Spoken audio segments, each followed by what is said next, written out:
Hey guys, আসসালামু আলাইকুম। Italy সাগরের পার থেকে আমি শেখ নিলে and welcome to another new blog. কি অবস্থা সবার? আশা করছি সবাই খুব ভালো আছেন। আল্লাহর রহমতে আমি অনেক ভালো আছি। আজকে ইতালি সাগরের পারে আইসি পর মনে হইতে আছে আমি কোনো একটা ভৌতিক এলাকায় এসে পড়ছি। ওরে সর্বনাশ, বেটাকে কোটি কোটি টাকার সম্পত্তিগুলারে কেমনে এরম হালাই তুই গেছে গিয়া, কেমনে হাগো সোহে ঘুমা হে আমি হেই কইতে রই না।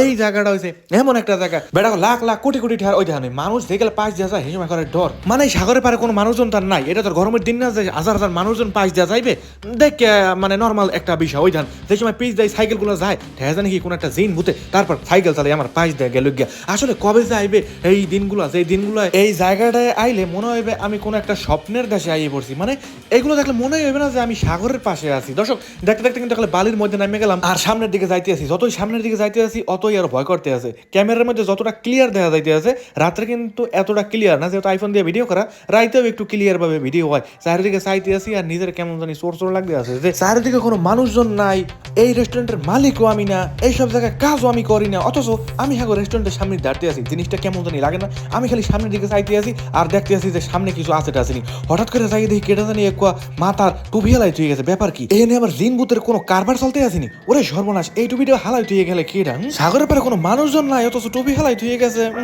ওরে বাইরে বেটা তো না গন্ধ দরকার নাই বাবু। এই সমস্ত জিনিসের মধ্যে আবার জিন ভূতের কোনো কিছু লাগিয়ে ঠেকে থাকতে রে। এরপর আবার এই সাগরের পারে আমার যদি জিন ভূতে আসর টাসর করতে রে, সাগরের মধ্যে কিন্তু পানির কোনো অভাব নাই। ইচ্ছা মতো নিয়ে সুবান সুবাইবে। চাইয়া দেখেন যে সাগরের পারে একটা মানুষও নাই, অথচ আমি একলা একলা ঠেয়া জানি মরুভূমির উপরে দাঁড়িয়ে আছি। আসলে কাহিনীটা একটু খুললিয়া কই, নাইলে হঠাৎ করে কই আসলে বোঝানো যাইবে না। আজকে বিকালবেলা ছোট ভাইয়ের বাবা গেছে একটা জায়গায়, ওই ছোট ভাইয়ের লইয়া আম্মু গাড়ির মধ্যে বইয়ে রয়েছে। এরপর ভাবলাম যে আমি একটু সাগরের পারে তো একটা মিনিট ঘুরে রাখি।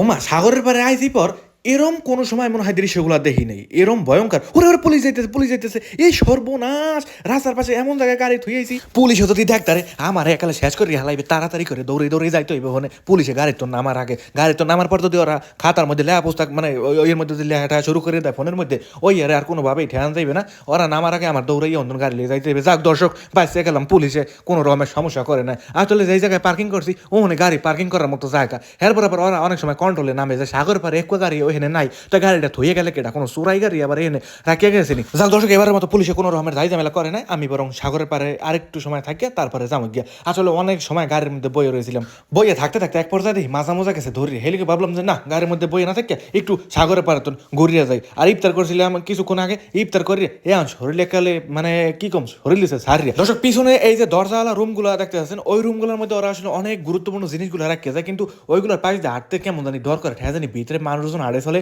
ভিতরে জানি কেমন শব্দ পাই। দর্শক আমি কিন্তু সাগরের পাড়ের কিছু দেখি না। মানে এই যে ভিডিওগুলো করতে যাচ্ছি, আমার ফোনের মধ্যে তো ফ্ল্যাশ দিলেন বর্তমানে, এই ফ্ল্যাশটা তখন চোখের উপরে পড়ে। আমি আসলে সাগরের অধিকতনে কোনো মানুষ আহে না, আমার সামনে কি মানে কোনো জিন ভূত দাঁড়ায় রয়েছে না কি, আমি আসলে কিছু বুঝি না। আমি জাস্ট ক্যামেরাটার দিকে চাইছি, কথা কইতে আছি। এখন কি হাঁটতে হাঁটতে পানির মধ্যে যাই গিয়ে না হাঁটতে হাঁটতে বালির কোনো গর্তের মধ্যে হাঁটতে নামবে যাই, হেই আমি কিছু কইতে পারি না। ফোন অন করা, ক্যামেরার দিকে চাইছি, সামনের দিকে হাঁটতে আছে, কথা কইতে আছি। দর্শক একটু ধীরে সুস্থে হাঁটতে হইব। অনেক সময় দেখা যায় যে ওরা বড় বড় ট্রাক দিয়ে গর্ত গর্ত করে থুয়ে যায়, ওইগুলোর মধ্যে পড়ে গেলে প্রয়োজন লাগবে আবার উড়াইতে। তো এই লিগে একটু ধীরে সুস্থে হাঁটি আর আস্তে আস্তে সব জিনিস দেখাই। আসলে ইতালি সাগরের পারগুলো কিন্তু আর বেশি দিন এরম করে থাকবে না। আর কইতে গেলে 1 মাস কি 1.5 মাসের মতো এই সাগরের পারগুলো এরম মরুভূমি লেহান দেখাইবে। এরপর কিন্তু এগুলোর মধ্যে সিট চেয়ার, তারপরে বড় বড় যা কিছু করার হেইয়া কিন্তু ওরা করবে। এই দেয় নেই ট্রাক দিয়ে কিন্তু ওরা কাজ কিন্তু শুরুও করে দিয়েছে। বালির উপরে যে ধরনের চাষবাস করে, চাষ না মানে বালির উপরে কোনো রকমের গ্লাস ভাঙ্গা পড়ছে কিনা, গাছ আছে কিনা, ওই সাগরে যে গাছগুলো আর কি বাসায় লইয়া হয়। তারপরে অনেক সময় সাগরে জোতা ব্যাগ মানুষের বিভিন্ন জায়গাতে এই বাসায় বসে লইয়া হয় ট্রাক দিয়া, ওরা সেইগুলোর এককালে পরিষ্কার করে হালায়। এই যে লাঠিটা দেখতে পাইতেছেন, এই লাঠিটার মধ্যেই আর কি বড় বড় ছাতাগুলো আরে লাগাইবে আর কি। এই আর একটা সীমানায় জায়গা দিয়ে রাখছে, এইগুলোর মধ্যে আর কি সুতা টুতা দিয়ে তারপর মাইপে দিবে।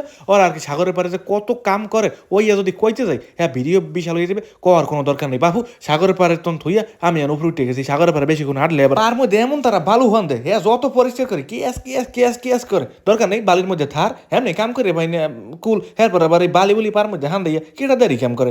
এরপরে গাড়ির পাশে দাঁড়িয়ে রয়েছি, একটু পরে তখন বাবা মানে সব কাজ শেষ হয়ে যাবে, তারপর আমরা বাসায় যাবো। আজকের মতো এই পর্যন্তই। ভালো থাকবেন, সুস্থ থাকবেন, বাই বাই সবাইকে।